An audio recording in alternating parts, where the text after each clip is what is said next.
Perfect. Amazing. All right, Olivier. We're just hanging out, bro.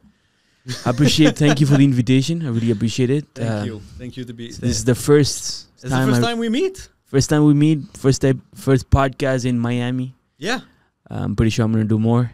I like Miami. I wanna live here also. It's nice, right?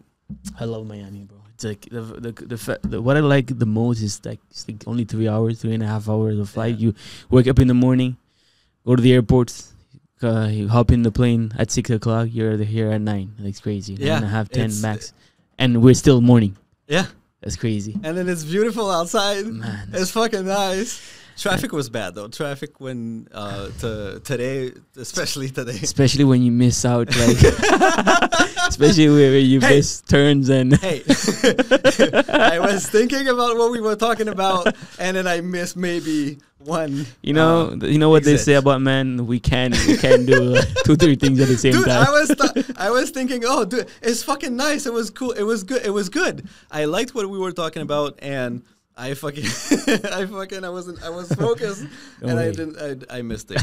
Don't worry about it. At least we're here. I'm really happy. Thank you for the invitation. I really appreciate it. Yeah. So we met at the Serujan conference today. Yes, we met at the Serujan conference. You actually, I don't know, you saw me on social media from Quebec, I guess. I recognized you. It was I didn't know you before, but I was aware of you.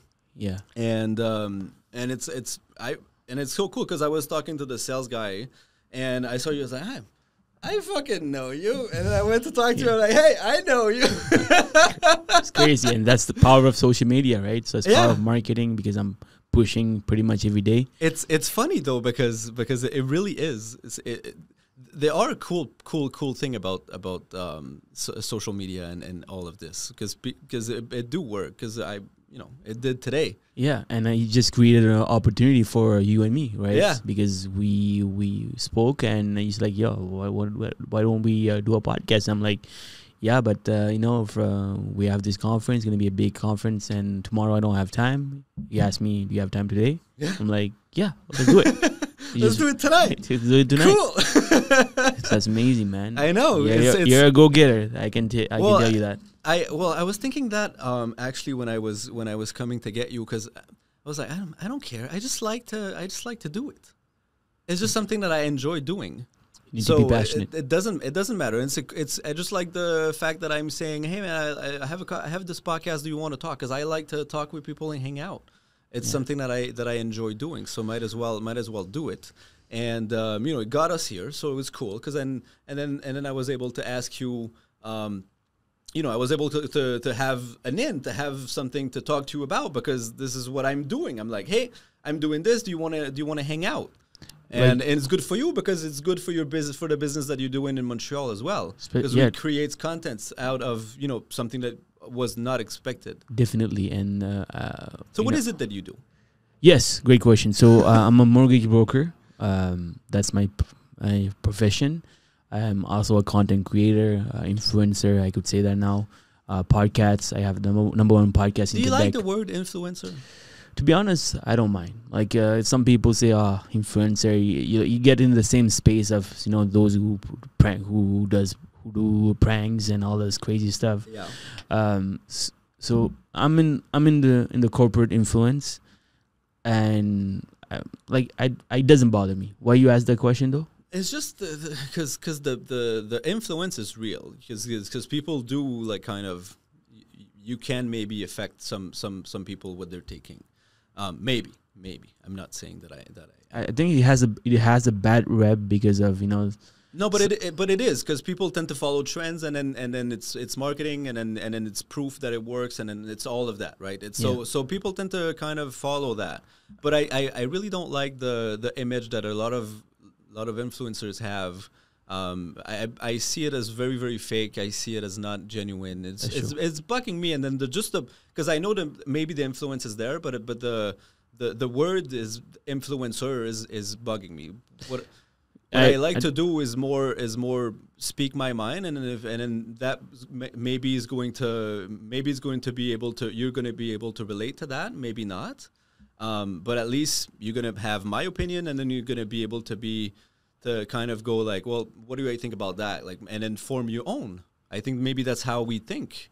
That's why being able to say like, what do you mean is so important. Exactly, and also I'm on top of it, it would define exactly what I'm doing. Pretty much all what I'm doing with everything is I'm a businessman. Yeah. At the end of the day, so as a businessman, I have to do a lot of things. So podcasting, content creation, mortgages, private, commercial, pretty much everything. It's interesting that you view yourself as a businessman, and then yet the first thing that you do is doing mortgage. But then if you view yourself as a businessman, then you always knew that you're not gonna do only mortgage. You want to do that's the spear, right? That's tip of the spear. But then there's so many things that you want to do still. Like, am I right? Or yes. Well, I didn't know I was gonna get into podcasts and doing videos. It just happened because I had good influence around me. I had good entourage that they were actually doing it. So as a kid that came into the business at 22. I had no idea. I had no experience, no marketing experience, no speaking experience, I had no skills at all. And how old are you now? I'm 29. 29. Yeah. Okay, so you've been in the mortgage business for 5 years. No, 7 years. 6. Yes. 6 years. So yeah, I got into like at the end of my 22. Okay. So yeah, man, I was just obsessed. That's super young though. That's good. Yeah, I told myself, you know what? I quit school. Actually, I got kicked out of school when I was studying in Concordia. I was studying finance. I wasn't going to the classes. That's the only reason why they kicked me out. Like, you're not actually attending any classes, because I'm more into like passion. If I'm not passionate, I know I will slack. So I was kind of slacking in school, and that's the best thing that happened to me. Why do you think you were slacking in school? Because I didn't like the subjects. I thought finance is something that I would like, but the whole micro economy, just charts, studying charts, I wasn't really into that. I'm more into more like watching YouTube videos and learning from like courses that is more straightforward, like that's something that you really want to understand. Like I was in like in the beginning at around 2021, I was studying like stock market. Okay. I was studying charts, but there's a reason behind, right? So you like to analyze the stock market. You like numbers. I wanted to understand how it works, how charts work, right. How the whole the pipes, I forgot the names, work. So I studied. So school, I don't think school is for everybody. That's one of the reason why I also feel like most entrepreneurs, they actually quit school. Yeah. And they're the one who are actually succeeding in business, because they're very, very knowledgeable, very skillful, but unfortunately school doesn't recognize that, And then it makes sense because you like math, right? And you're Indian.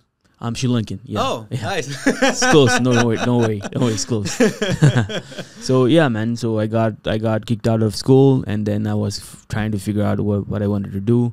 I heard about a guy who was telling me about this guy from Vietnam who was doing mortgages from Vietnam for people from Quebec.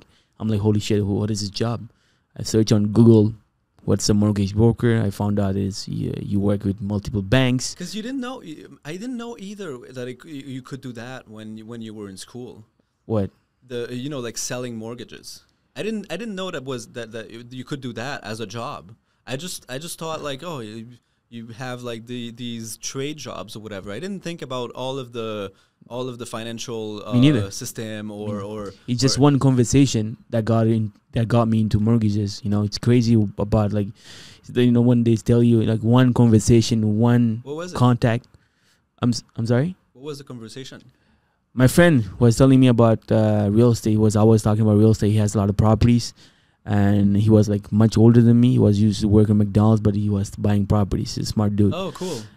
Yeah, so he was telling me like he knew that I got kicked out from school, and I was searching, and he knew that I'm capable of great things. So he like, why don't you look into mortgages. I'm like, what's mortgages? I had no idea about it. Like, well, dude, I don't know. Like, Yeah, but the story behind that, he knew a guy who worked from Vietnam, who was living in Vietnam and doing mortgages in Quebec. I'm like, holy shit, what is this job?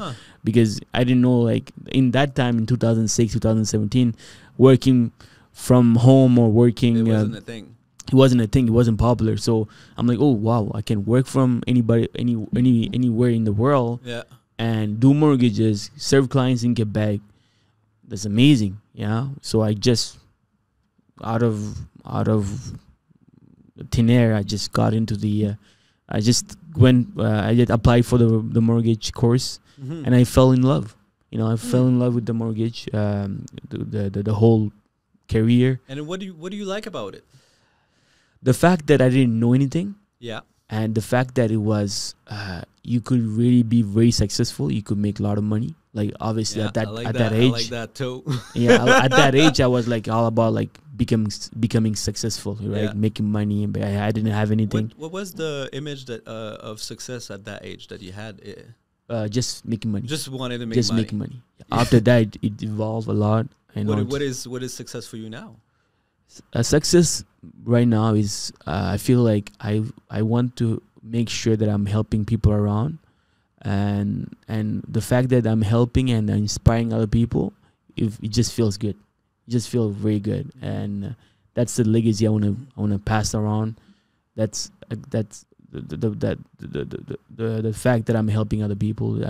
That's pretty much what success means to me right now. Helping other people, inspiring a lot of people. I have stories, bro, that like people call me these days because I have this podcast was most listened to in Quebec. Yeah. So what's your podcast about? So it's for mortgage brokers and realtors. Okay. And so what I and you said it's the most listened to podcast, in Quebec. It's all around across the whole Quebec. But mostly it's in French, so obviously it's only in Quebec. Is it only on the biggest podcast on real estate, or it's the biggest podcast? It's biggest podcast in real estate because it's only for brokers. Yeah. And it's all about like tricks, hacks, strategies about marketing, branding, sales. So if you want to become a mortgage broker, it's like it's your go-to podcast. Right. So what I do is I get the number ones in my show and ask them question about everything.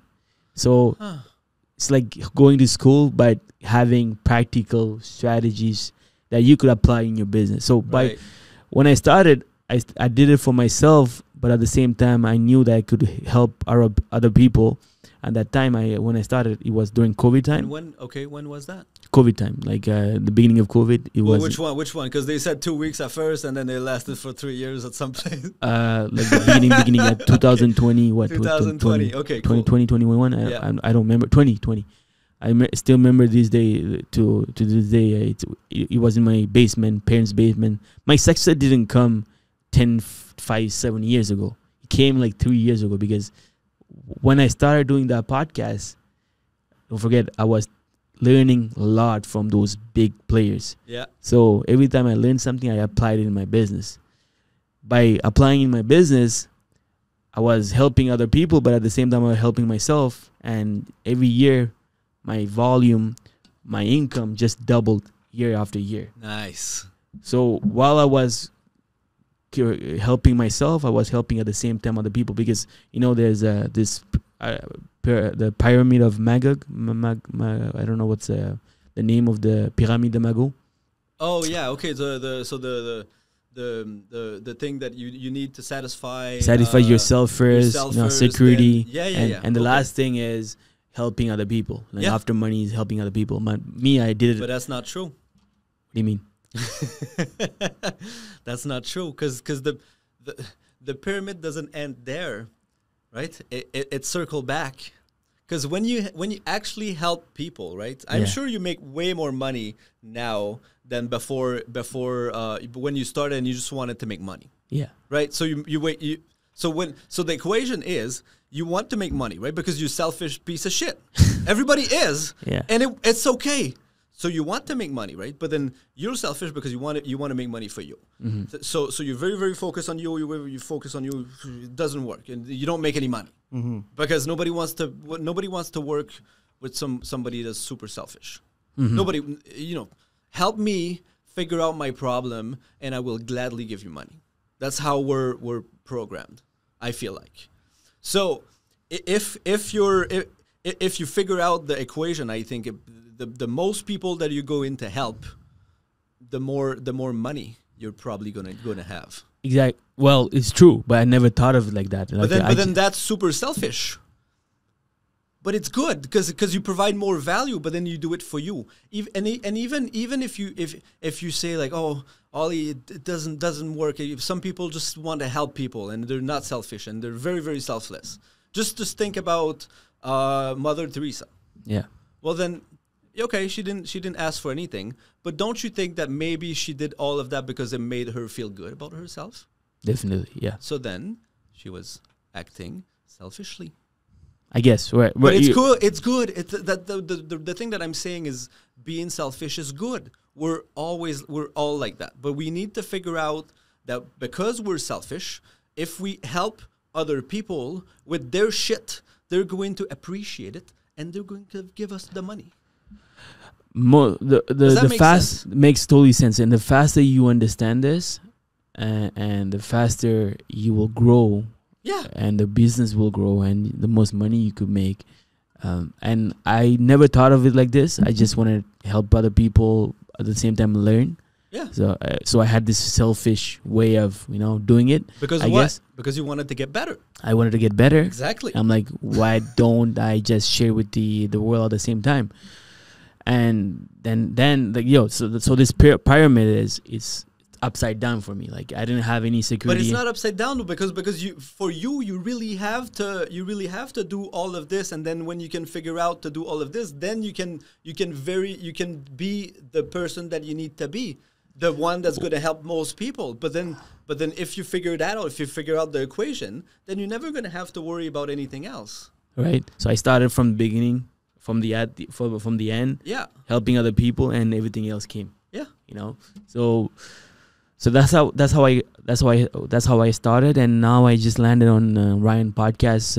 Basically, I invited Ryan to my podcast. Ryan who? Ryan Serhant. Okay, nice. The biggest real estate agent broker in the world right now, who's selling the biggest, most expensive. So you invited Ryan Serhant on your podcast? Yes. Nice. Yeah. So that's a big achievement. And when you're starting, it's a cool guest. It's a cool person to have. It's very, very well known. It's awesome. I had 80 guests before landing on Ryan. I never thought I will even have a small chance of landing on Ryan. It just happened. I'm really appreciative. How did that happen? So that's a great question. So what happened is that I spent thousands of dollars in learning, going to conferences and getting to know people. Yeah. And the trick for me is I pay the most expensive ticket so I could be in the front row of the whole conference. So when you're on the first row, you're the biggest client for the organizer. Mm-hmm.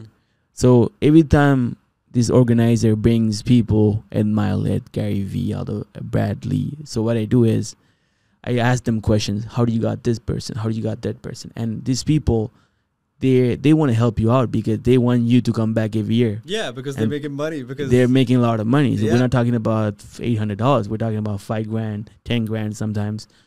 So me, I thought to myself, okay, if I spend that kind of money, I gotta have some return. So I talk to everybody. I just go for it. I don't take a yes for a no for a yes. So I just ask questions. And I was also telling about this conference that I wanted to do, that I want to have Patrick Bet-David in my conference, and that if someone can hook me up with him, well, that'll be great. About we talk about this now, and then we'll pitch the conference, and we're gonna ship the the video to Pat. That's what we're gonna do. I met him in Mexico a couple of years ago, and his office is right here. I know, man. So, Fort Lauderdale, yeah. I passed over there the other day. I stopped by. He wasn't there, but I was he's like, amazing. hey. He's amazing. He's like a mentor to me. Like I learned so much. Cool. Learned so much from his podcast and his courses that he actually shared freely on YouTube. He's one of the most influential voice for, I think, Western civilization at the moment. Into like the way he approached what we need to do as a group, because at some point we're gonna have to figure that shit out. Because the problem that we have everywhere, we're gonna have to address those problems at some point, right? So exactly. he's trying to actually think about the problem and actually hear both sides of the problem, major issues, and it's fucking cool. I like it. I love the value that he brings. It's very, very interesting what he's doing with valuetainment. He started to produce a bunch of talent lately. I think Kayvon is on his he's doing his show at Valuetainment now. It's very, very interesting what they're doing. Very smart guy, very knowledgeable, and he's able to talk about different subjects. Very intelligent. So yeah, I really want to have Patrick in my conference. That's the goal. So I was telling other people like what's my goal is, and I also spoke about it would be cool to have Ryan, and one of the. Oh, nice. He's going to be happy to hear that. Who? Ryan is just a be cool to have. Well, what I mean is I like Ryan. I love Ryan, but Patrick was on my mind. Yeah. And okay. And what happened is Ryan. I also mentioned that it would be cool to have Ryan, and this guy is like, you want Ryan? I can put you in contact with the Ryan teams. Yeah. I'm like, oh shit, you can you really? I'm like, yeah, bro, I'll do it for you. So they put me in contact with Ryan team, and I just got ready mentally to speak with Ryan team, and I just closed it. I told them what's my goal is, what I wanted to do. Yeah. And then everything else happened. Like podcast happened, conference is gonna happen on the 15th of February. So I'm really grateful, And then what was the podcast about? I guess you guys talk about real estate. Yeah, real estate, marketing, branding, everything that he's doing right now, because he done a lot of podcasts. I try to be relevant, not to talk about stuff that he already spoke before. So I was actually asking him questions about what he's doing right now, about the $250 million property that he's selling, how he landed on that opportunity. That's freaking wild. That's wild. I also that asked. Place is the coolest. Probably it's just like, just think about, you have the tallest fucking house ever. So expensive. It's like it's the penthouse. Yeah, it's crazy, man. You're like, you can literally be on top of the world. I really hope that he sells it, and that will be another achievement for him. That's cool. Yeah, hopefully. And ask him about how he get to meet billionaires, how he reach out to billionaires. Also, if anyone wants to see it, let me know. This is what I do also. I sell real estate. Right? So yeah, it was a great podcast, insightful podcast. And I think like most people who's going to listen to this, they're going to learn so much. I learned so much on this podcast. It made me money. In a certain point, it made me money. How so? Well, like one of the questions I asked him is how you get those billionaires into your database. He told me, okay, do you know the logo Target, the Target logo? I'm like, yeah, I know the Target logo, the red spot and a circle around. And he told me the circle inside in the middle, it's the billionaires, and the circle is the gatekeepers. Gatekeepers are the people that work for the billionaires. So his goal is to know all the gatekeepers from all billionaires, and he reached out to them, and he talked about whatever he does, and eventually when the billionaire wants any kind of real estate, they're gonna mention his name. Yeah. Oh, that's so smart. Yeah. And everybody's gonna fucking go see the billionaire's assistant and try to. Well, you know what? We actually do that in our own personal level. Like, let's say I want to be in touch with you. Yeah. The best way now that we have social media, it's easier, much easier. But the even smarter ways to do it is reach out to someone that you know and ask him, "Can you introduce me to Olivier?" Right? Well, when I do that, there's a better relationship that is created by doing that versus contacting you through IG, because now I have to like introduce myself, sell you why you should spend time with me, or you should at least hear me out. So it's much faster and much easier and much smarter. So we actually do we do it in our real life. So just in a higher level, it's the same freaking thing. It's funny too. It's funny too because it does actually work. When I was thinking about this while you were saying it, and when someone that I know well introduced me to someone, I'm warmer towards that person. I'm like, oh, man, cool. It's a hot lead. Well, that's what we say in real estate, hot lead, right? And then the crazy thing that I thought about is like kind of what we're doing now with our discussion that we kind of broadcast, I guess. It kind of has the same effect up to a certain point of like people are gonna feel at some point maybe they're gonna feel like we feel like we know like the people that talk in the podcast that we follow and that we like. It's crazy to think about because I do feel like I know like the guys that I follow on the podcast, because yes, I follow mostly. The only reason, one of the reason why, or the only reason why I was flattered when you told me, "Hey, I know you," and that got to this podcast is because you said you already seen me somewhere. I was like, "Hey, I know this guy." Exactly, but I didn't. But in some way, you knew me because you saw my stuff on social media, right? That's why it's funny. So it's easy. The barrier is. It's easily broken by doing that, instead of talking to a stranger and not knowing this person at all, right? So there's so many. True, though, because when you go through reality, right, and you don't know anybody, you go through and then you don't pay too much attention to anyone, but then at some point you're gonna know this one, and then it breaks.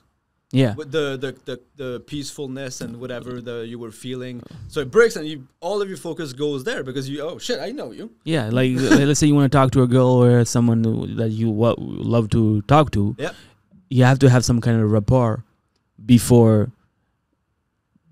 them to have some kind of interest. So you have to ask questions. But if you already know them, what they like you could ask questions about what they really like. Like if they, I don't know, she likes to watch Jersey Shore. I don't know why Jersey Shore comes to my mind, but I'm like, hey, what's did you saw the last show from Jersey Shore? Yeah. Obviously, she'd be more curious to. You know what's answer, even better right? than this? Yeah. Remember, is in weddings. That's why guys went to dance with the little girls to impress the women. They're like, oh, look at how nice I am with the kid. And then the women would be like, "Oh, this is, I like this." that's a strange example, but yeah. That's where my head went. I don't know. Yeah, man. So yeah, so I learned a lot. It made me money. Obviously, if you take actions, I'll do those podcasts. Those how to do it and those courses, if you can listen to it, if you don't take any action, obviously you're not doing anything. So I'm really grateful for this opportunity I had with Ryan. Yeah. And the conference is gonna be freaking sick. It's gonna happen in Montreal on the 15th of Feb in the Montreal Convention Center. Nice. It's gonna be mind blown, bro. It's gonna be crazy. Nice. And then how many people do you expect? We are expecting 1,000 people, 1,000 brokers, mortgage brokers, realtors, bankers, pretty much anyone who wants to learn business. There's Ryan. He's the main speaker, but there's also very influential, very knowledgeable speakers who are speaking also at the conference where we're talking about Patrice Ménard, Sana Benzacourt. They're pretty big in Montreal. What do they do? They have their own agency, real estate agency, like Engel and Walkers. They do mostly commercial. Okay. They're pretty much the biggest brokerage in Quebec right now for commercial. Anything up to anything more than fourplex and up, they dominate that part of business.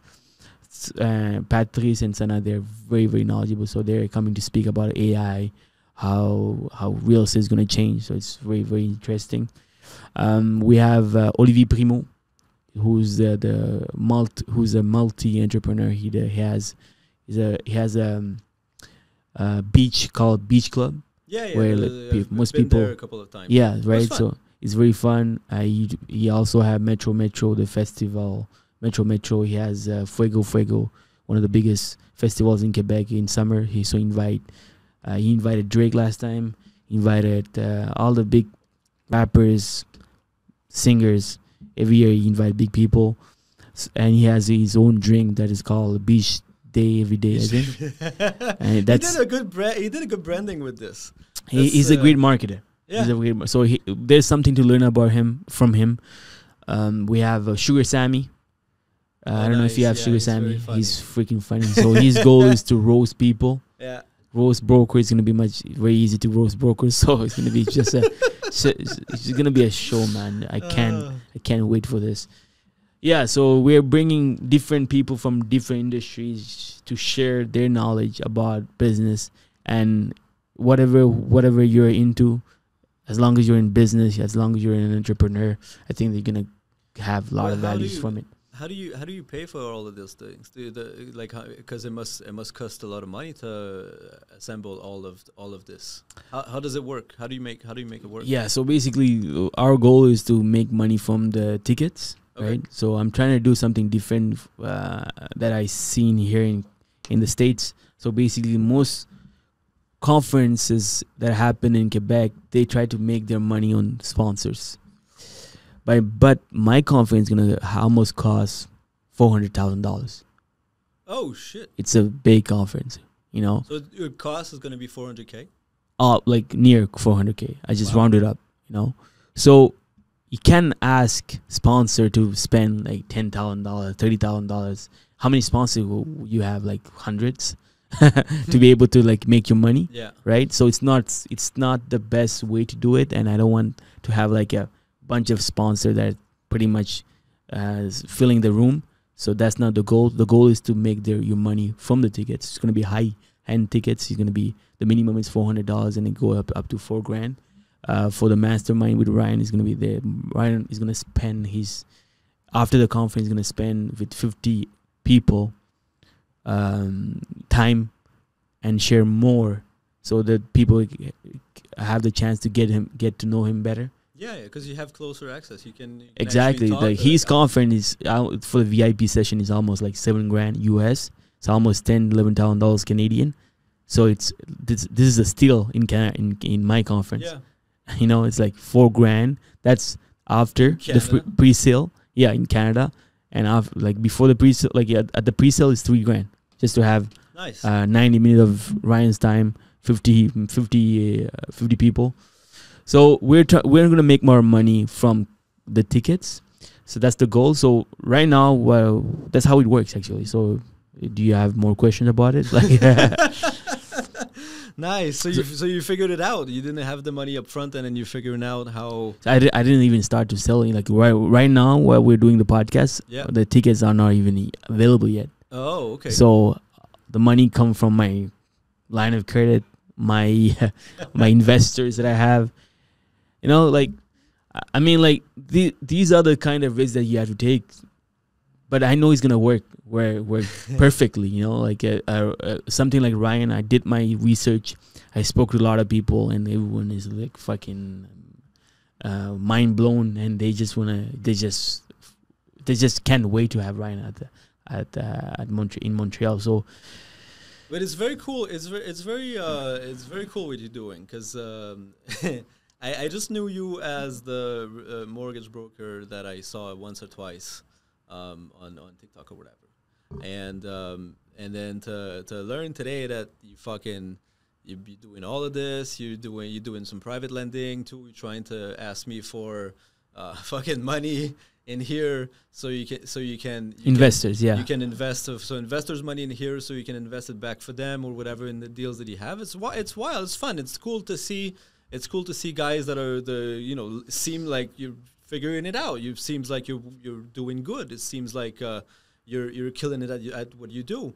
And it's crazy also to think about like the level of success, right? Because we always like want to compare ourselves with the top of the food chain, right? But then there's so many levels of this, like, because at first you just you figure your shit out. You can pay your rent. This is the first level, I guess. You pay your rent and you don't die of malnourishment. Yeah. Then you're a little bit more comfortable, and then you hit the point of like, okay, I have pretty much comfort if I don't go crazy. But then you can go crazy, right? There's level to this, but then the crazy level, they're maybe unattainable, or maybe it doesn't matter to most people. Who cares? Because it takes a lot of fucking work to go to those crazy levels. But you can be fucking pretty good, making a few $100,000 a year, and then having having a decent lifestyle. You can work a little bit less. Maybe that's what you like to do. Because it's okay. We can figure out the choice, the level of effort that we want to put in. Because what we put in, we get it out, right? The amount of effort that you put in, the amount of energy that you expand and you try to actually make it work. The amount that you put in, you get it out in value for yourself, in success kind of thing. You're right. So that's exactly what I'm doing right now. Taking risk. I always done it, but it's calculated risk, right? So even though, like, what I'm saying is, even if I lose money, bro, I don't freaking care. Because it's going to be the price of the experience. Yeah, it's going to be the price of the experience. But imagine having the guy who bring Ryan to Montreal for his first time. Like, it's gonna be talked for years and until I fucking die, if I start with Ryan. Yeah. If I start with Ryan, everyone's gonna be, oh, this guy, he's the one who will bring Ryan to Montreal. So everyone knows Ryan. So that's not the goal. Obviously, I'm gonna make money. I'm very smart, so I'm gonna make a lot of money on this conference. Yeah, because Montreal is kind of apart, right? Quebec is kind of it's his own thing in French, Exactly. So we're doing something different. Most people told me, you know what, Montreal is not ready, Quebec is not ready. Then it's too expensive for a conference like this. And especially it's a bilingual conference, going to be half in French, half in English. Some speakers going to talk in English, some other speakers they're going to talk in French. How are you going to do this? Now, a lot of negative just energy. But I'm like, if nobody done it for those reasons, and if I pull it through, man, I'm just opening new doors for anybody anybody who wants to do it, but they just got like those bad energy and they just stop. They stop their projects, and I feel like I'm gonna open doors for other people, and especially for myself also, because after that, when that's gonna be successful, you could bring other people like Patrick Bet-David, Tony Robbins, Gary Vee, and I think Montreal is ready, man. Montreal is the second largest city in Canada. Economic wise, there's a lot of money. People are hungry for knowledge, and we usually, like most people, go to the States to have those conferences. I know. So my goal is to bring those people here in Montreal, so we have close access to have them, and for a freaking steal of a deal, No, but it makes sense, because I've never been. I don't think I've been into a big business conference inside of Quebec ever. I don't think it was Toronto. It was a couple of times in New York. No, it doesn't. It doesn't exist. It doesn't exist. We have maybe that's not true. Maybe Tony Robbins once But like, Tony Robbins came with 6 or his show. 7 years ago. You know, like, he came with his show. Like no one organized that. He's just the one who just booked that was him. Yeah, exactly. So it's not the same. You know, okay. Yeah, it's not the same. And also, and you know, I don't know if you know Pierre Mercier. Yeah. Just He's a friend a of mine. real estate coach, right? It's cool. It's super cool. His business his coaching business is the best. Shout out to Pierre. I love you, brother. LP, you're the best, bro. You're fucking great. He's actually coming to the States with his programs. Yeah. That's his next goal. So I wish him a lot of luck. If you can speak English, I'd love to. He speaks English, by the way. So then cool. Let's do it. Let's make it happen, bro. Give me. Don't forget my cut. Call me. So what I was saying is, people every time I spoken about my dreams and spoken about what I wanted to do. Yeah, that was fast. Spoken about my dreams, spoken about my goals, and doing this big conference. People told me, have you ever done? People ask me, have you ever done a conference? I'm like, no, I never done a conference. Small conference for first time buyers, but like 20, 30, 40 people, and I never done it. And their best advice for me, and I know it comes from their genuine side of them. They told me, listen, start small and build yourself up. And it made a lot of sense, right? But Louis Pierre, the reason why I bring Louis Pierre to this conversation is because he actually opened the door for me to see that it is possible to do your first conference ever. Yeah, because he pulled it off. He pulled it off. Were you there? It was a great event. No, but it was a great. I saw the footage, and it seems like a great event. Exactly. So I asked him. A friend that went there. 600 brokers. It was great. It was great. Crazy event. Good venue, amazing experience. So I asked him, hey, Louis, like, did you ever done anything before? Because this doesn't look like your first. Yeah. Told me that's my first, bro. I'm like, holy shit. And so he opened my eyes, he opened my door. I'm like, if this guy's able to do, I'm able to do even better. Well, I even told him in a joke, I told him, I'm going to do a conference, I'm going to do bigger than you. He's like, oh yeah, he just laughed at it. That's what you did in the car. You were like, oh, I see what Ryan is doing, but I think I can be better. I think I can be him. Right. So, some people open doors for you, and they just make you realize that it's possible, and that's pretty much how everything has been done, But the fun thing about this is I think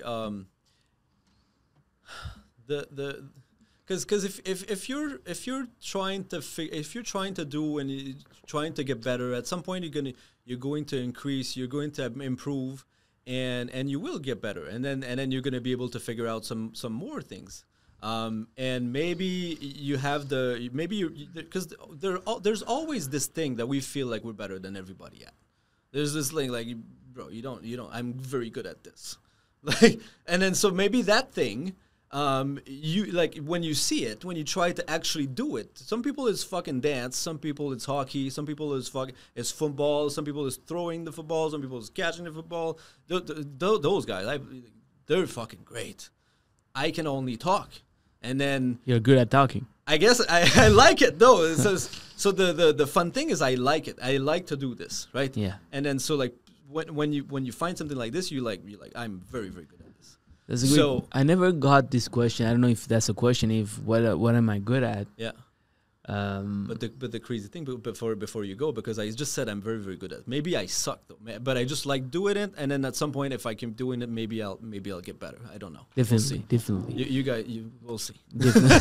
Definitely, and I think you're very good at this, and like you're able to pick the curiosity from other people, and you just make people talk. Yeah, because you're able to activate that side of people, right? And not a lot of people who are able to do that. But dude, I actually want to find out. I'm like, oh, what's gonna be next? Right? But it's fun.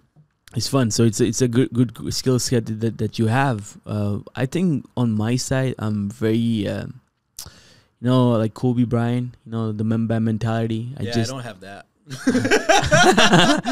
I just fucking work, bro. I get into trouble because I work too much. I just don't take a no for a yes. I'm just freaking obsessed about like getting what I want. Like if I can have it, I'm gonna have come to you in a different angle. Yeah.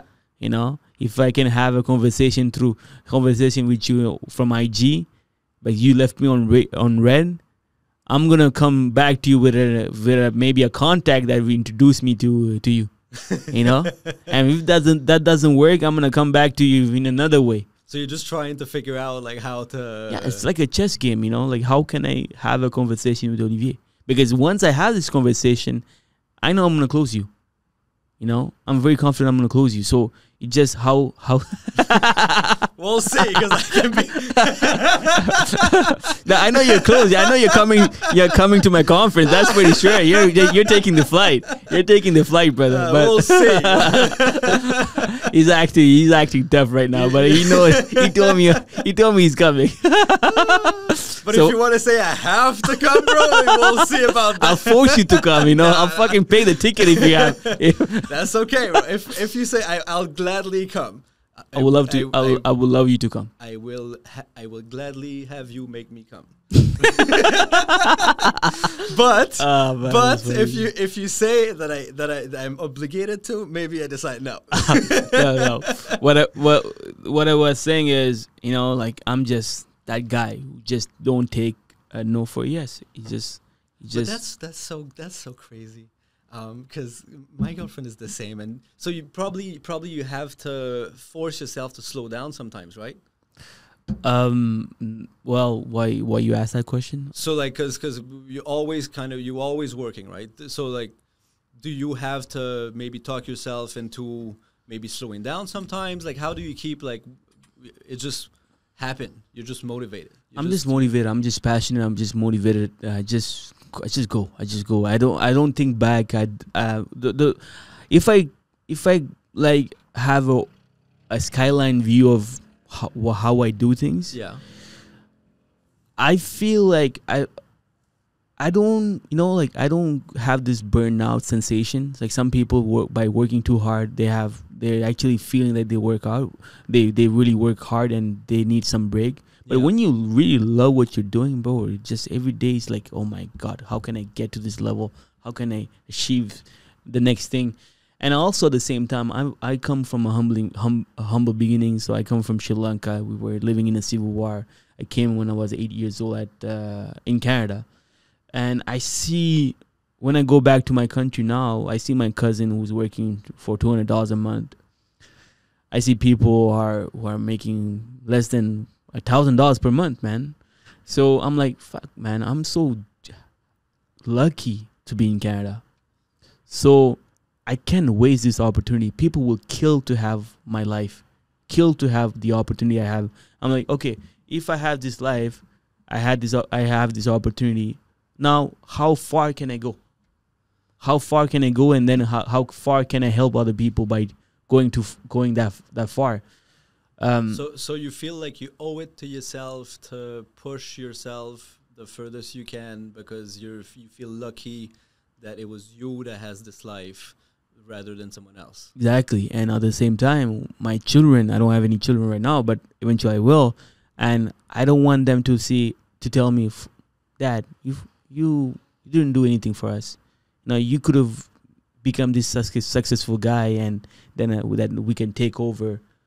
And, you know, or not even on the money side, but on the knowledgeable side. Like, you know, now that I'm in this level, I feel like everything is information, right? The more information, the more context you have. Let's say you take out all my money. It's not like I have millions, but let's say you take all my money. I will get back to the same place that I was in. I'm in right now, because I know exactly how to. But imagine sharing all this wealth of information to my children. It's just crazy, you know? It's nice. That's one of the reasons why, you know, I don't know, LeBron James is able to have his children to play in the NBA, because he's actually teaching how to do those moves, you know? Well, yeah. And also maybe context. You're going to be better at basketball if your dad is right.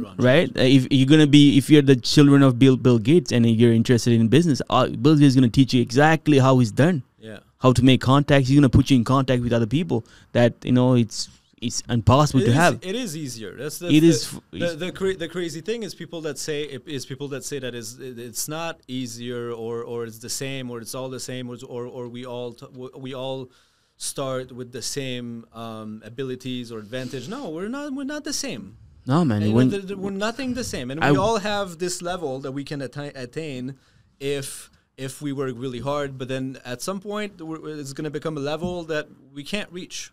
I wish my dad was rich and knowledgeable and have the contacts that I need to just grow my business. But he had other problems. He had to escape his country.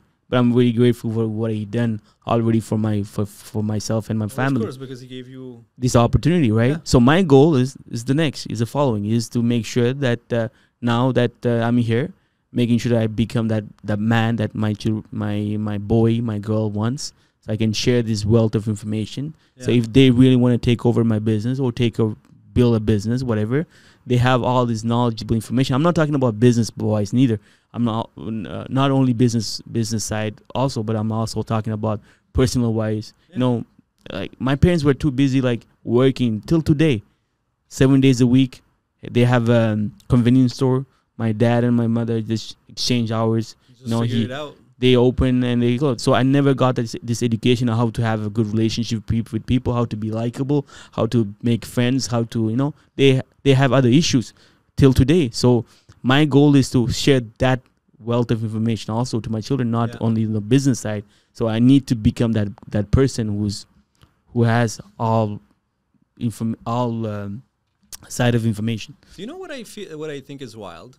How it seems that there's so many immigrants that are very, very much hard workers, and they're just here to figure it out, right? The people that actually want to be here, they want to have the opportunity to try to improve, to work on their things, and to make the place better for you, and then for the future generation that they want to have. They want to figure it out. And then we have all of these people that are here that are fucking complaining all the time about the luckiest place you could ever be born in. Yeah, taxes wise, it's too cold, too hot. It's the best. It's the freaking best, bro. It's the best. Like there's no problem at all. So we have to invent all of it. Yeah. So because they don't have they don't have any other perspective, No. If we throw you in Sri Lanka for a year, maybe when they can come back, they'll really appreciate the life they have. We were in Peru the other day, like a couple of weeks ago, and people make 1,600 soles a month on average. A soles is 27 cents. That's crazy. It's $300 something. It's so little money. Yeah. At the same time, they're the most happiest people in life in the world, right? And then yet everybody seems fucking to have a blast. They all seem happy. They all seem to have a sense of community. They were. It was great. Yeah. It was very, very. It was awesome. And then we met so many nice people. We went into Cusco in the mountains for the first week. It was very, very cool. The Airbnb that we were there, I think it was the Green Villa or something like that. It was beautiful. It was a mother and her daughter. They were from I think Lima, and then they went there and they bought this Airbnb because they liked the place and the views, man. It was a couple of house in a gated. Inside the gate was a couple of big house, like 2-story, two bedroom, two bath. And then you overlook the fucking mountains all around you. It was beautiful, man. It was very cool. And then people were so nice. They were very, very happy. I could visualize it. I never been to Peru. I wish I want to go there one day. In the mountains in the Cusco region, it was very, very cool. And we did some horseback riding. It was awesome. Then we went into the Amazon rainforest because my girlfriend is crazy about that. And then so like I didn't know anything about the place, so I was like, okay, babe, you want to figure it out. You want to do. We're gonna do everything that you want to do. I'm just gonna follow. I don't know anything about the place, and I don't care because I love you, and you want to do all of those things. You seem very, very persistent on wanting to do those things, right? How long you stayed there? We stayed there for 2 weeks. So a week into the first Airbnb, then a couple of days in the jungle. Then we went to Lima for 2 days, and we went to do horseback riding in the desert. Were you scared to be in the jungle? No. All the movies I watched from the Amazon jungle. I don't know, bro. It wasn't a trail. Okay. It wasn't a trail. So like we spent a lot of time on the river. On the river in the Amazon with that's how they navigate the whole place. It was very cool to be able to have this experience. And you see any animals? Yeah, we saw capybara. We saw we saw a lot of monkeys. We saw fucking birds. I have no clue they existed. Parrots, I think. Fucking like it was very cool. We actually the guide was he was awesome, and he told me the more I think the story that every guy on earth can relate to that story. All right, so we were in the boat the first day. We did an excursion because an hour after we got to the hotel, my girlfriend was like, "Okay, we're leaving in 15 minutes. Be ready." Okay, cool. Where are we going? I don't know. I didn't care. She just figured she wanted to go, so she booked all of this, and then I was like, okay, good, cool, it was fun. And then so the first day, the guide, we went on the boat, and then and the guy spoke English, so it was nice. It was nice to actually be able to communicate a little bit more than trying to figure out Spanish, because I'm not so good at Spanish. But he took us to see. A bunch of things. We made it into a cool place where it had like some dune inside of the river, and then we fucking swam in the Amazon rainforest river. Wow, it was fucking awesome. That's crazy. I come from a village, but to be honest, I'm scared to death to do those things because really? I watched so many movies about it, bro. I don't know, for some reason I'm like I think of the worst thing that can happen to you. so I almost died in the ocean one day. So I'm scared. I'm scared to death. What happened then? We were in Italy, and I used to know how to swim. You used to know how to swim? I took some courses when I was younger. My parents put me to a swimming class, so I knew how I can handle myself in the water. And I'm that risk taker, right? So there's this ocean that we were barbecuing near the beach, and there was like big waves. I'm like, oh, let me just go further, swim back. But the waves were too freaking strong, man. I couldn't come back. So I was like trying to like get up, going up in the water. Yeah. I'm such a bitch. And I couldn't go move forward. I was just going so back scary. and back. And I told myself, okay, I'm dying. I was around 11, 12 years old. I'm like, okay, this is it. This is it. I'm dying. And so out of nowhere, my dad just pulled me out. He saw me I don't know how he saw me. I was kind of far. Oh shit. From that moment, bro, like every time I see a beach, I stay I stay close to the I don't go out. I don't go further than a couple of meters. Yeah. That traumatized me a lot. From that day, like going in water scares me. Swimming pool, okay, whatever. But ocean ocean scary. Water is not the same. It's scary, yeah. Yeah, but water is it's dangerous. It's very dangerous. You have to be careful. It's even space doesn't scare me as much as ocean. Ocean is just dark. Oh, if you want to talk about the ocean, bro, that's a scary place. Like, can you imagine, like, yeah, we didn't explore that much the space because we don't have the technology, but at ocean neither. No. You know, But and ocean is it's on Earth. It's the crazy part. Yeah. But do you think they just lied to us and to not saying that we don't know what's out there, or they really don't know what's ocean? down there? Yeah. Everything is possible these days, you know. They lied We're about just so many things, brainwashed. like, We're it's the hard to keep employees of track. the government, right? So we I don't really know, but it is possible that it's not. We don't have the technology to go. We can go so far in the bottom, you know.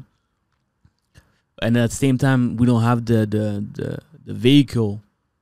You know what happened with the billionaires. Man, Yeah. that's just crazy story, bro. Would you ever go in that thing? Hell no. Hell no. If I had billions of dollars, I work so hard Hell just no. to die like this. Like I would make sure that I have a freaking spaceship if I want to go there. Fuck that thing. I would never go in that thing. Are you crazy? That's crazy, man. But you know, It's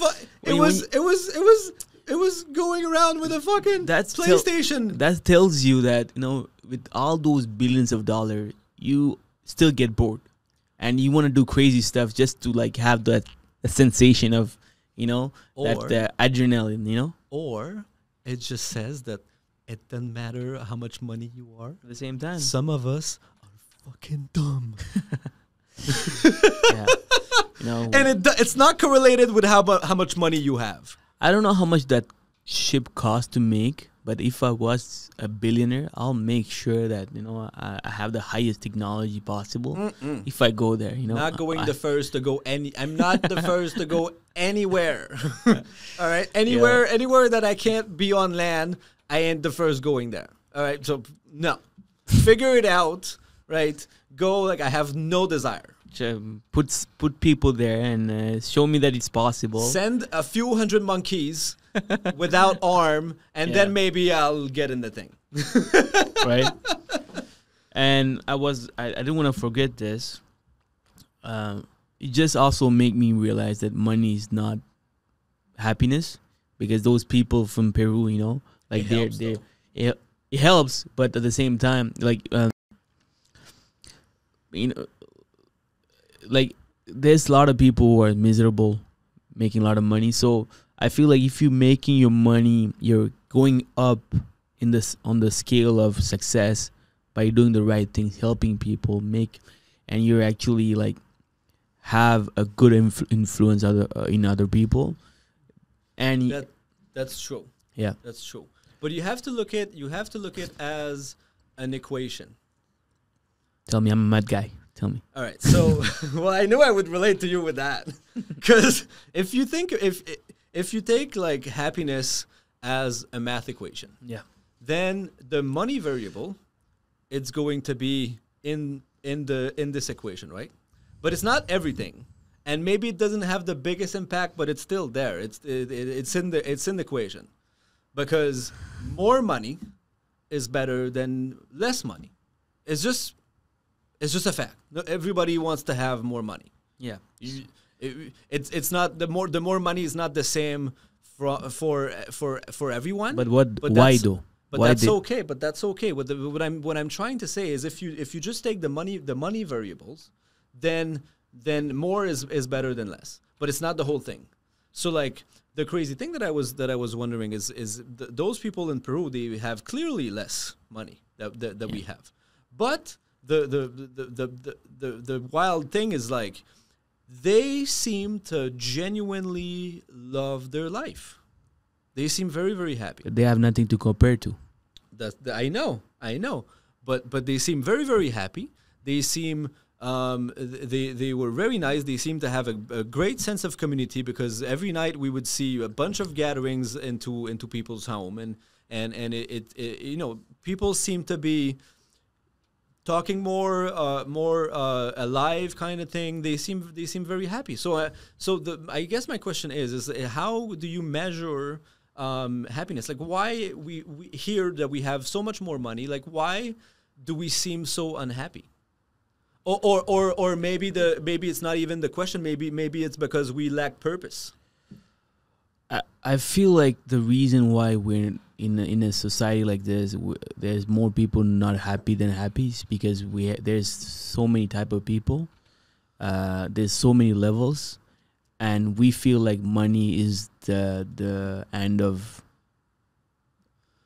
happiness. No, I mean the beginning of happiness. Right. And they tend to forget about how to treat other people, how to be nice to people, how to share your wealth, your information.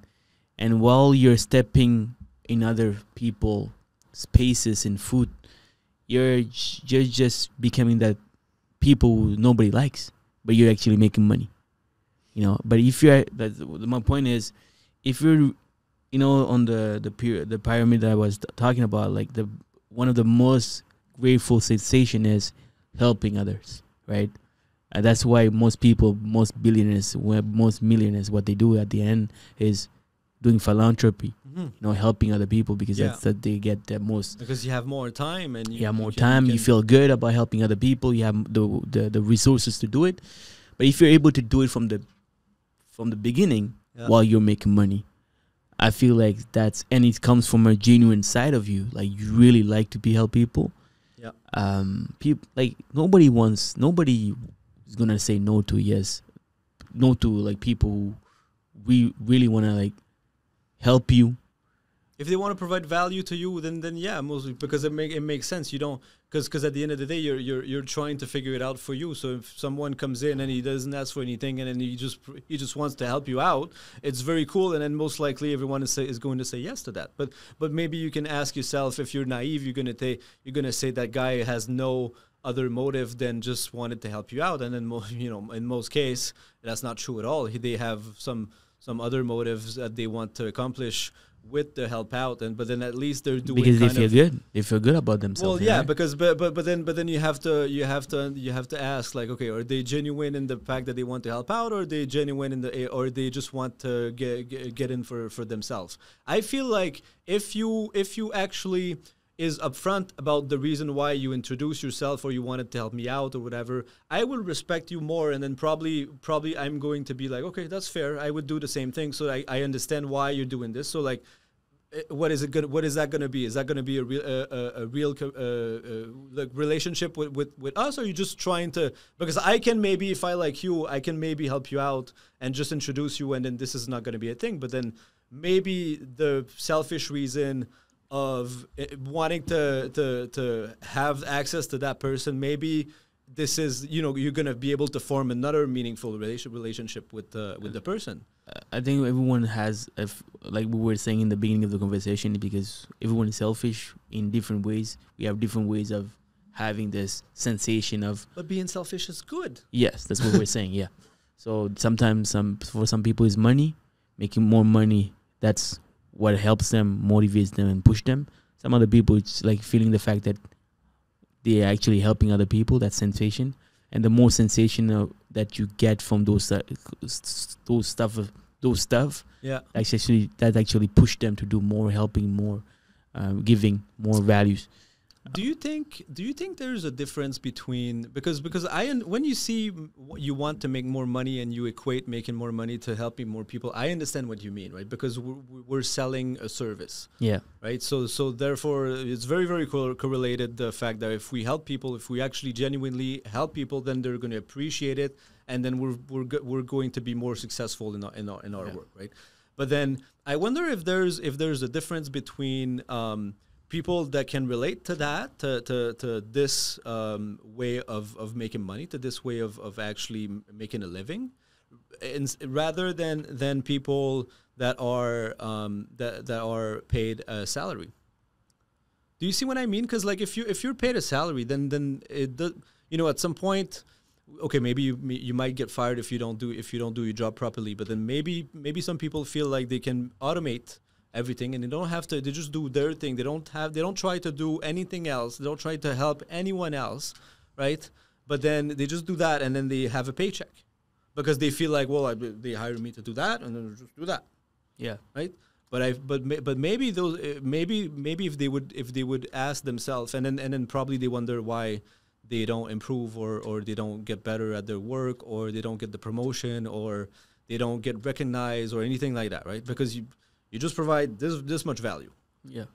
But then maybe if they were trying to help more people around them outside of her main task, right? So maybe they will help out with this project in finance. Maybe they would help out with this one. Maybe they would help out with figure out this thing. They would be more, implicated.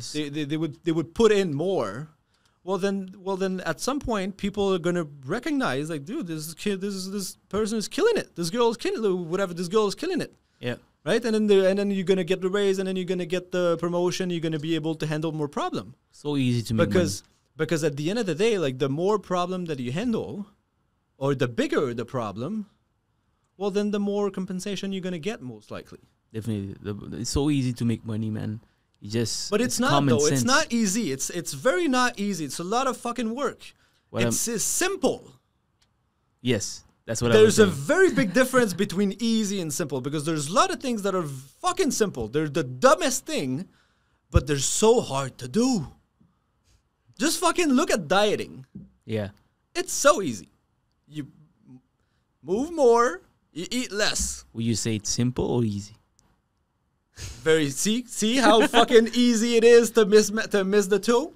Because it's very simple. It's not easy though. I've been trying.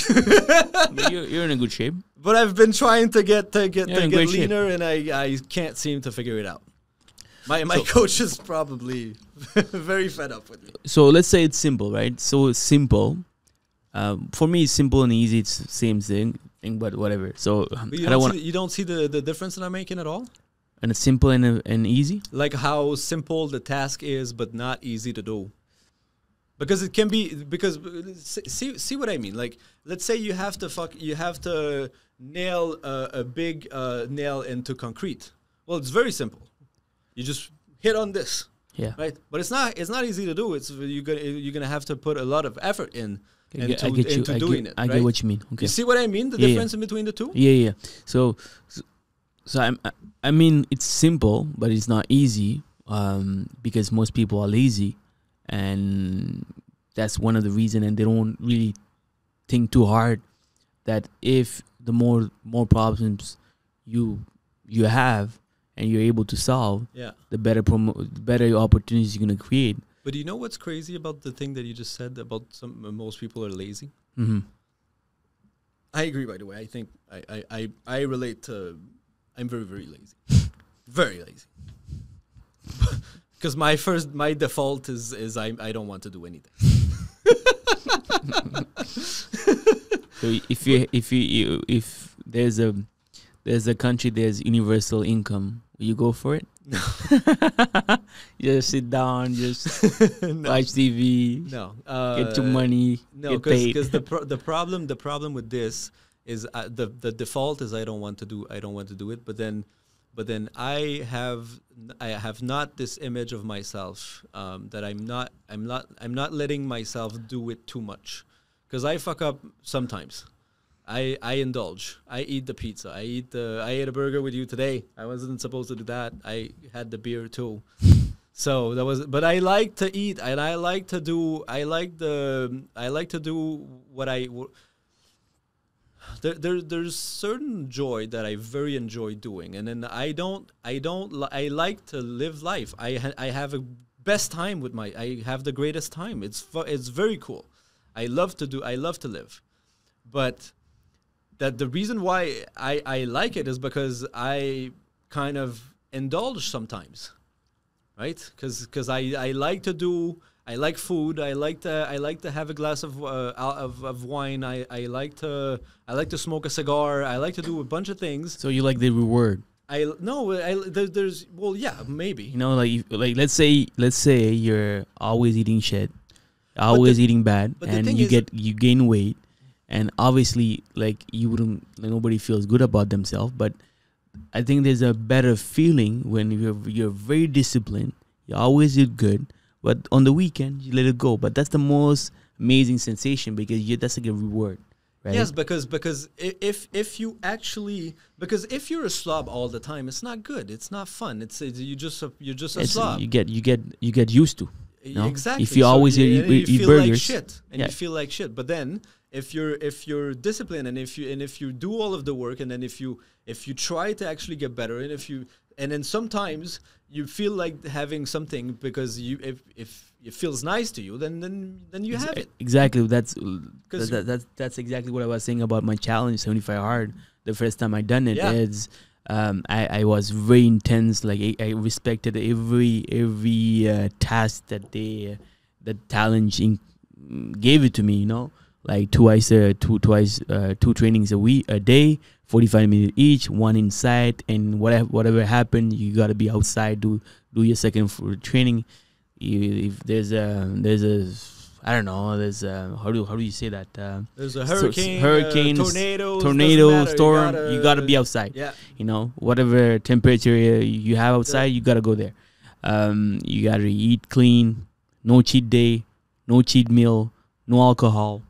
So I was respecting everything. But the thing is, after the 75 days, I lost like almost 20 pounds. Look good, feel good. But I didn't like the whole process. You didn't like the process. I didn't like the process. I liked the fact that I was improving, but I just wished for my days to get over so I can get to another day and get closer to the 75 day. Now, and then I told myself, okay, I'm gonna take a week off, and I'm gonna restart it. But I was so not down to start it again. I let it go, and a year and a half passed by. I haven't touched it because I was so scared to go back to that same lifestyle. Not even lifestyle, the challenge. But this time, what I done is, I told myself, okay, I'm not gonna do as intense as I did it before because I know I'm not capable of doing it. Because the goal of this challenge is to have a better lifestyle. You are capable of doing it. But maybe you don't value the result as much as you value the little pleasure that you have in doing the thing to get the result. But that's okay, because if you're not 100% in wanting the result, then how can you be expected to be 100% in putting in the effort into getting the result? Because at the end of the day, we all value different things at different level. And then for some of us, it's very, very important to be whatever, and then to have abs or whatever. And then for some other people, it's like a good to have. It's like a fun to have. But then of course, some people are going to be like, well, if you just have the discipline or whatever, then you're going to get it, which is true. But I value more sometimes the pleasure that I will have with sacrificing a little bit of the result. I'm good at 93. I don't need to be 100 sometimes. Like, it's cool. Right? Right. My goal was to lose weight. So by going into the challenge, thank you. So going into the challenge, I've went from 206 to 190 right now. Feel amazing. Here and there, I eat burgers. I don't drink alcohol. That's non-negotiable for me. I do my 2 trainings a day. That's non-negotiable for me. But there's some other stuff that is, I let it go, because if it's too intense, I wouldn't be able to keep it for a year. My goal is to keep these 2 trainings a day for life. Yeah, that's good. Yeah, that's the goal. So I'm gonna get used to it, and let's see. Keep me posted. So in 20 years, hey bro, are you still working out twice a day? Fuck that shit, bro. Hey, we never know. Yeah, I'm doing 3 trainings a day now. I quit that shit 19 years and 3 months ago. That's crazy. Yeah. So, what are you working on except for the conference, and are you still doing mortgages? Is that, of course, that's my bread and butter. Yeah, of course, I'm doing a lot of mortgages.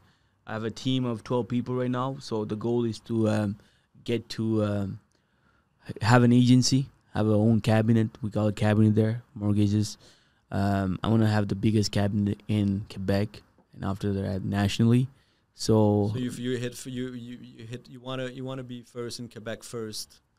And then and then expand to Canada. Exactly. You want to expand in the States or no? Of course, definitely. Yeah. That's the goal.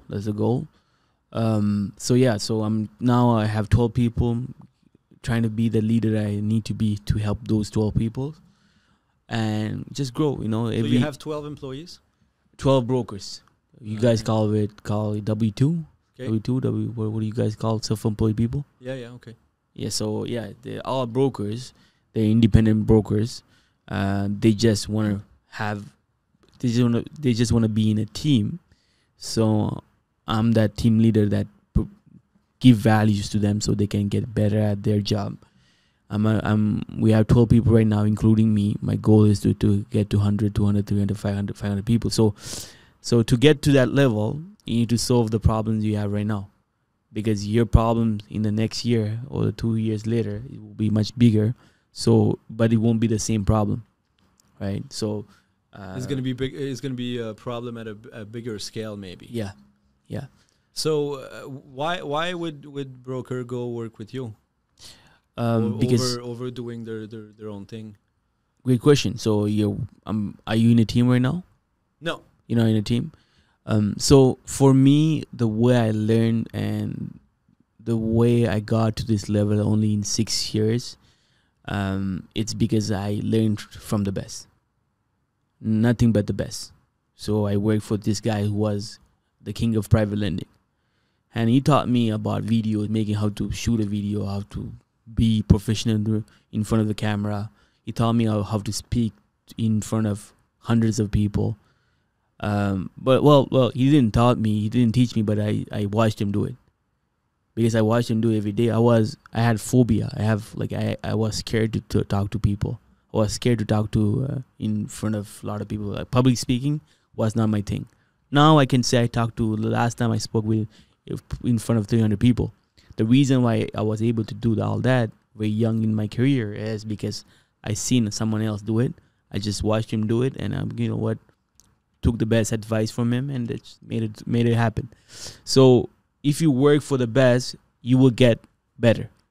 So that's one of the reasons why being in a team and working for this broker who's just killing barriers and destroying every wall that he come in front of. Obviously, you're gonna grow. Because iron sharpens iron. Right. So you get better when you're working out with. It's the same when I was playing football. You're gonna get way better if the guy in front of you is actually doing his best to not make you not let you catch the ball. I'm good at sales. I'm good at marketing. I'm good at talking to people. I'm doing great on social media. So these people are coming in. If I was them, I would have worked for a guy like me. If that's their goal, you don't have to reinvent the wheel. All you have to do is follow the same path, same direction, and then after that, you can create your own way of doing things. So I'm showing the way, and they will, if they take action, and they will have success. If they take action, they're disciplined, they're motivated, and they exactly do whatever I'm doing in their way, they will have success. So that's exactly what I'm doing with Ryan Serhan, because I'm walking the same path as him. Same, like I want to get to those levels. So I'm looking out for whoever done it, and I'm actually trying to copy exactly what they're doing. So Patrick Bet-David the same. I like Patrick Bet-David. I love whatever he's doing right now. So I'm looking at this guy, consuming his content, making sure can I talk like this guy? Can I share a storytell like this guy? So eventually I can do conferences. That's one of the reasons I'm able to do a conference this time, because I've been consuming his content, Ryan content, and I'm ready for a conference. Yeah, but so you're consuming the content, and then you're kind of studying a lot. You're taking notes, and I do that too. It's crazy to look to, because I've never taken notes all my life. Even when I was in school, I was not a note taker at all. And it's the first time that I started to write some jokes about 6-7 months ago. Started to write funny things that would happen, and I started to write more. And then in that I kind of had this idea of like, okay, maybe I can do a podcast. Maybe I could do it. So then so then I think about it. I look at what's been done and how I would like to do it and everything. And I asked my girlfriend because I thought, we having good conversation, it would be interesting. But then we did a practice. We did a practice one, and I loved it. I had the best time. It was so cool. She was super nervous, but it was very, very fun. I had a lot of fun, and it was just a practice that I told her that we would never release.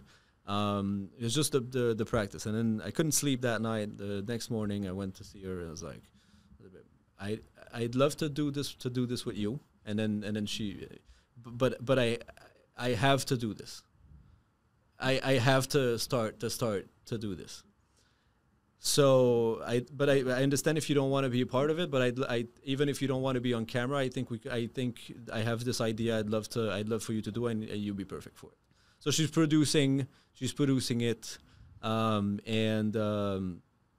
she's great. She's been the best partner that I could ever dream of. She made these fucking I was trying to look at this stuff. This guy on your shirt. Is it you? Yeah, it's me. What?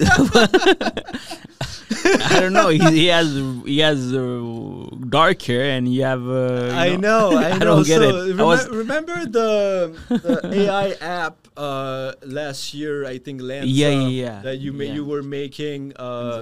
The AI version of yourself or whatever. There was a big buzz with this, okay? Yeah. And then so when I started to actually think about the podcast, I wanted to have certain like a logo. I wanted to figure out a logo, and so I was looking with I think Midjourney or something, the AI thing to do, or Canva. I think it was Canva. And I saw in my phone, I saw this AI picture of me that I made last year. Okay. And then so I put it in, and I was like, I was like, okay, this is cool. I like this. And then so I tried a bunch of different thing, and then I always came back to this one. Because I just like, I was like, this is cool. I see. Well, it's just that the hair, you got to change the hair to something blonde. Nah, I don't care. It's okay. I like it. It's a cool image. It doesn't matter. It looks different, so it doesn't matter. I was just wondering, who's this guy? Him? It's nobody. I see. But yeah, she made this, and then she made the card that I gave you today. Yeah. She came back home. She was like, "Hey, did we get a package?" I was like, "No, why?" She's been asking me all week about the package that we were supposed to get. What's her name, by the way? I have a package in my pants. If you want. What's her name? Whitney. Whitney. Olivier really loves you. If you ever watch this podcast, he was just talking about you the whole day. Well, that's what I was trying to do, talking about. He's really in love with you. Like, so he found the one, Whitney. It's amazing. But yeah, it is really very amazing. And then I went home, and I found this hoodie and a T-shirt in this box, and I was like, this is so cool. I lucked out, bro. I lucked out. I'm so lucky. Yeah. She's great. She's fucking great. Here we go again. she's the super smart, beautiful, badass woman that as soon as she's with me, she turns into this angel of a lady. She's so perfect, and of course she has all of the default, but for me it looks perfect. So that's why I'm saying it is. And then it's wild because she's very, very cool partners to have. She handles the business side of the whole thing. I have no bandwidth to think about anything at all except for how I want to do it and who I want to talk to. I'm not gonna show this podcast to my girl because she's like, why you never compliment me like this? Like, this guy is complimenting you. I don't know. Maybe, I don't know how it is with your girl. Maybe you need a new one, bro. I don't know. Like, no, I'm not gonna show this podcast. Trust me. You're going to another level. Good. Yeah, she's great, but she's not here tonight, so we get to hang out We get to hang out, the two of us, and I'm supposed to get back together with her. She's in her family. I'm meeting them for the first time. It was supposed today. It was supposed to be today, but I had this conference, and then we do this. So okay, all right. Well, good luck with that. Yeah, thanks, man. I'm pretty sure. Should we? It's getting late. It's 10:20. Should we wrap this up? Let's go. Okay, let's wrap this up. All right. It was so. Where do we find your social media website? Yeah, sure. So Serujan.k, Serujan.k. That's my social media on IG, or Invest with Seru on TikTok. Or you can find me on Facebook. You can find me if you really want to find me. I'm all over the place. So yeah. But you're gonna have to spell your name, bro, because. Yeah, I know. That's the reason why I spelled my name, Serujan, Serujan. But trust me, it's gonna be known. And then what's the website for the event that you're gonna do in Montreal? When are you gonna release it? This podcast? Oh, it's gonna be in a week or so. In a week? Okay, perfect. So because we haven't launched it yet, so cool. Okay, nice. So it's gonna be elevateevent.ca. So ELEV8, the number 8. Yeah. Event.ca. Okay, cool. And then that's February 15th. The 15th. Yeah.